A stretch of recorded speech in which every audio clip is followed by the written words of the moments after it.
एक दिन गौतम बुद्ध अपने शिष्यों के साथ एकदम शांत बैठे हुए थे। उन्हें इस प्रकार बैठे हुए देख उनके शिष्य आश्चर्यचकित हुए कि कहीं वे अस्वस्थ तो नहीं हैं। एक शिष्य ने उनसे पूछा कि आज वह मौन क्यों बैठे हैं, क्या शिष्यों से कोई गलती हो गई है। इसी बीच एक अन्य शिष्य ने पूछा कि क्या वह अस्वस्थ हैं, पर बुद्ध मौन रहे। तभी कुछ दूर खड़ा व्यक्ति जोर से चिल्लाया, आज मुझे सभा में बैठने की अनुमति क्यों नहीं दी गई।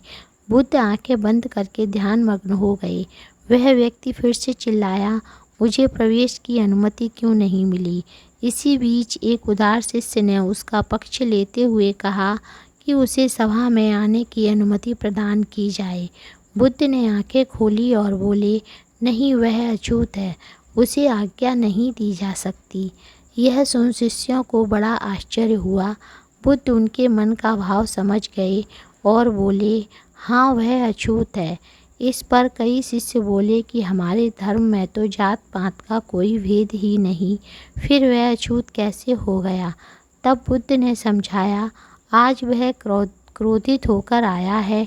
क्रोध से जीवन की एकाग्रता भंग होती है और क्रोधी व्यक्ति प्रायः मानसिक हिंसा कर बैठता है। इसलिए वह जब तक क्रोध में रहता है तब तक वह अछूत होता है। इसलिए उसे कुछ समय एकांत में ही खड़े रहना चाहिए।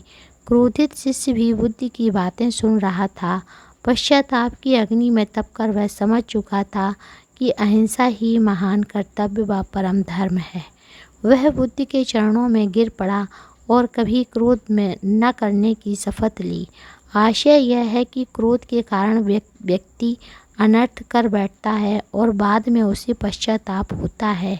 इसलिए हमें क्रोध नहीं करना चाहिए। साथियों, आपने हमारी कहानी को सुना, इसके लिए धन्यवाद। अगर पसंद आई हो तो लाइक, शेयर एंड कमेंट्स ज़रूर करिएगा तथा हमारे चैनल को सब्सक्राइब करिएगा। धन्यवाद।